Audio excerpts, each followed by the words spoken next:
إذا كانت الصلاة حقيقية هذا دخل على الإمام الصادق صلوات الله عليه، قال له سيدي أسألك سؤال، قال له اسألني، قال له أريد لي دليل أعرف به صلاتي مقبولة لو مو مقبولة.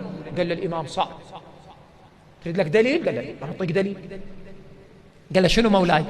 قال له من تصلي وتخلص صلاتك شوف صلاتك أمرتك بمعروف ونهتك عن منكر؟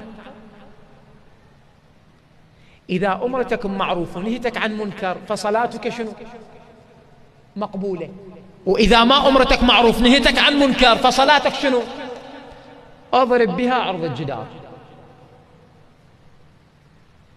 هسه واحد يقول لي خلص ما أصلي بعد، لا لا لا صلي، إذا ما تصلي تصير كافر، زين تارك الصلاة كافر. لا لا، الإمام يقول له أنت تريد قبول، هي هذا القبول مالها، إن الصلاة القرآن إن الصلاة تنهى عن الفحشاء والمنكر، هاي الصلاة.